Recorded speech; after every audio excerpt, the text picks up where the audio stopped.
अच्छा, आप छत पर चढ़ के ने और बहन बेटियों को गंदे गंदे आप गाने सुनाओगे तो इसका मतलब क्या हम चुपचाप बैठे रहेंगे क्या? चुप कोई नहीं बैठेगा। और मैं वो नालायक निकम्मे हरामजादे हैं, अगर किसी दूसरे के मोहल्ले में जाकर के वो अगर गलत गाने बजाते हैं और गलत साउंड में गलत नजरिए से देखते हैं, उनकी बहन बेटियों को तकते हैं, तो भाई कार्रवाई होगी। अपनी अपनी औलादों को आरएसएस, बीजेपी, करनी सेना, बजरंग दल इन शाखाओं के अंदर अगर जाने से रोक लोगे तो देश बच जाएगा। और नहीं तो देख लेना हर घर से कोई भी बच्चा स्कूलों की तरफ ना जा करके इनकी शाखाओं में जा रहा, और शाखाओं के अंदर यही ऐसे आतंकवादी बनने पड़ रहे हैं। अरे क्यों उतारा भाई? किसी की आस्था तो होगी, क्यों उतारा? हम तो सवाल इस बात का कर रहे हैं। आज मैं किसी के भगवा जिसका झंडा लग रहा है, अगर मैं उतारने जाऊंगा अच्छी बात है क्या? आपके लिए अच्छी बात हो सकती है, हमारे लिए अच्छी बात नहीं। हर किसी का अपना धर्म है, हर किसी की अपनी पूजा पाठ है, करो, लेकिन प्रदर्शनी मत करिए।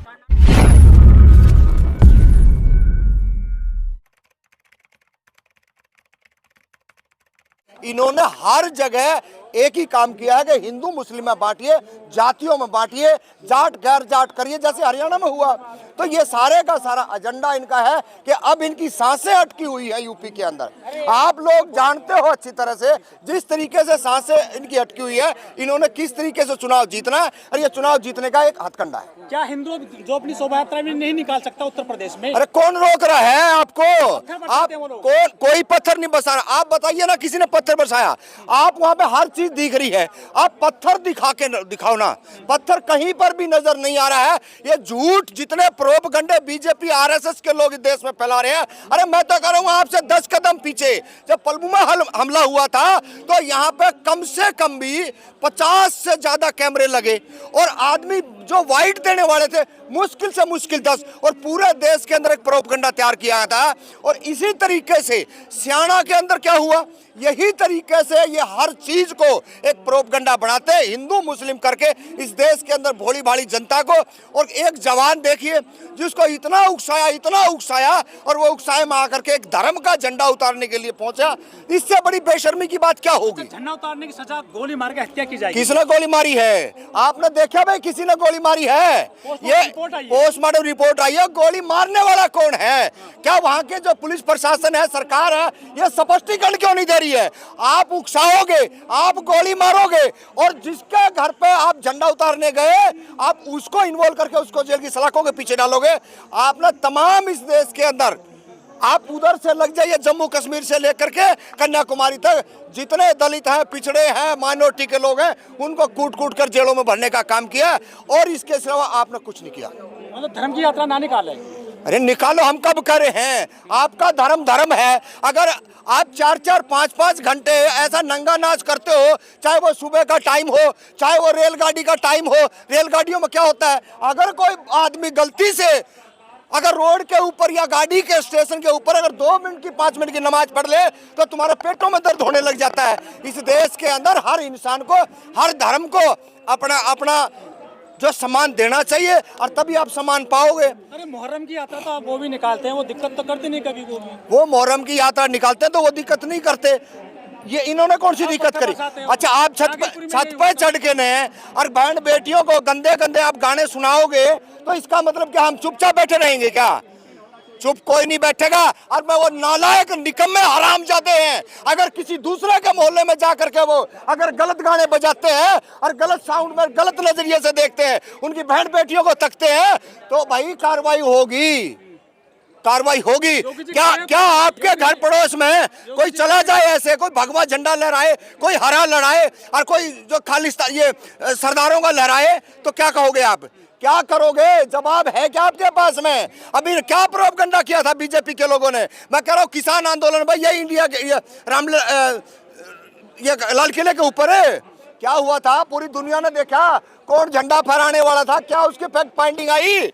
आज तक आई क्या? नहीं आई है। तो ये सारे के सारे अपने लोगों को भेज करके इस तरह के हथकंडे अपनाते हैं। और मैं तो ये कहूँगा आप लोगों के माध्यम से, अपनी अपनी औलादों को आरएसएस, बीजेपी, करनी सेना, बजरंग दल इन शाखाओं के अंदर अगर जाने से रोक लोगे तो देश बच जाएगा। और नहीं तो देख लेना हर घर से कोई भी बच्चा स्कूलों की तरफ ना जा करके इनकी शाखाओं में जा रहा, और शाखाओं के अंदर यही ऐसे आतंकवादी बनने पड़ रहे हैं। अभी नू दंगे के अंदर कौन था वो? अब ये जो नू दंगे के अंदर गुड़गांवा से बिट्टू बजरंगी, मोनू मानेसर, ये कौन लोग हैं? किसको तैयार किया जा रहा है? ये तो हम लोगों को समझना पड़ेगा कि हमारे बच्चों को दिल्ली यूनिवर्सिटियों में पढ़ाना है या उनकी शाखाओं में भेजना। ये तो पेरेंट्सों की जिम्मेदारी है कि रास्ता कौन सा। अरे धर्म हमारा व्यक्तिगत है, हमने जो अच्छा धर्म लगेगा उसको अपनावांगे और उसको मानेंगे। उसकी प्रदर्शनी करनी है क्या? आप तो पूरे देश के अंदर प्रदर्शनी लगा रखी है आपने तो धर्म की। वो और धर्म वाले भी थे, वो तो कहीं ना इतना प्रोपगंडा करते। आप कभी तो चले जाते हो नूम है। अभी धर्म का कब से आई है ये धर्म की 90 में जब मंडल और कमंडल की राजनीति की शुरू हुई थी, जब वंचितों को, शोषितों को जब हक मिल रहा था, तो इन लंगा नाच करने वाले बीजेपी आरएसएस वालों ने तो कहीं ने दलितों को, पिछड़ों को कोई सामाजिक न्याय ना मिल जाए, तब जाकर के इन्होंने इधर ये मंडल कमंडल लेके चले थे। और वो मंडल की बात आज तक अधूरी है और ये सपना ये पूरा नहीं होने देने वाले। मंत्री हैं, जो अफसर हैं, उनके बेटे तो नहीं है तो धर्म बचाने क्यों आएंगे?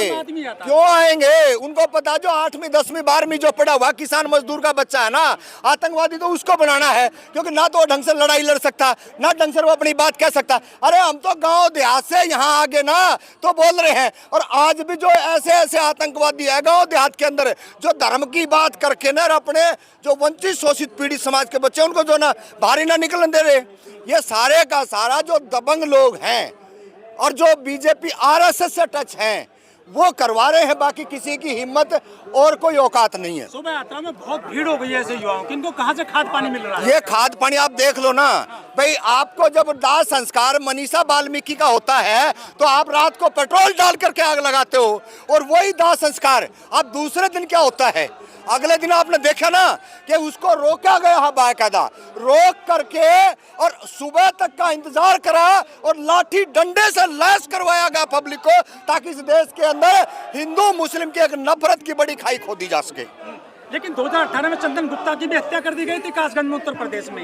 ये जो आम युवा है, इनको क्या मिलता है ऐसी शोभा यात्राओं से? देखिए, इनका एजेंडा यही है, इनको बहुत कुछ मिल रहा है। अगर ये धर्म की अफीम की खेती अगर ना बोएंगे तो आप देख लेना देश के अंदर बीजेपी एक चुनाव ढंग का करवा लो, ये सरपंची क्या मैं कर रहा हूँ, गाँव का मेंबर का चुनाव नहीं जीत सकते हैं। लेकिन हिंदू मुस्लिम करके इनकी दाल अच्छी गल रही है, और इसी का फायदा उठाकर ये लगातार मैं 90 से लेके आज तक राजनीति कर रहे हैं। जांगड़ा जी हिंदू सेना कह रही है हिंदुओं ने चूड़ी नहीं पहन रखी है। तो भैया इस देश के सामाजिक न्याय प्रिय जो लोग है ना, उन्होंने भी हाथ बांध के नहीं रख रखे, वो भी खुले मैदान में खड़े। चैलेंज है उन लोगों से, वो करनी सेना बजरंग दल से, कि भाई आप आमने सामने आ जाओ, फिर आप आमने सामने आ जाइए ना।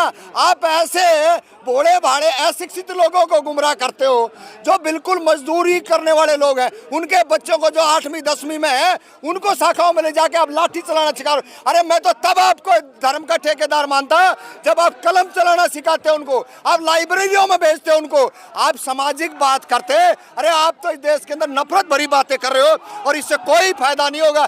देश के आम जनमानस से आपके माध्यम से कहना चाह रहे हैं कि आप समय रहते सचेत हो जाइए, नहीं तो इस देश के अंदर बंटाधार करने वाले हैं। ये आरएसएस और बीजेपी देश को खोखला करके मानेगी। नरसिंहानंद का बदला लिया गया क्या डासना वाले का बहराइच में? क्या कहा आपने? नरसिंहानंद ने जो बात बोली थी उसका बदला लिया गया क्या है? देखिए, ऐसे पाखंडी बाबा बहुत घूम रहे हैं, इनसे कोई फर्क नहीं पड़ता है। मैं तो आपके माध्यम से यही कहूंगा कि आम जनमानस को इस बात को समझना चाहिए, अपने बच्चों को स्कूल कॉलेज की तरफ रास्ता करें, ना कि ऐसा लड़का जवान जो धर्म की अफीम खा करके कहाँ झंडा उतारने गया और उसका हर्ष क्या हुआ है। अगर आपने अपनी औलादों को, आपने अपने बच्चों को, आपने अपने पोता पोतियों को अगर नहीं रोका तो देख लिया एक दिन ऐसा हर किसी का बच्चा हो जाएगा आतंकवादी बनने की कगार पर। हरा ही तो झंडा उतारा था, भगवा लगा दिया, दिक्कत कहाँ है?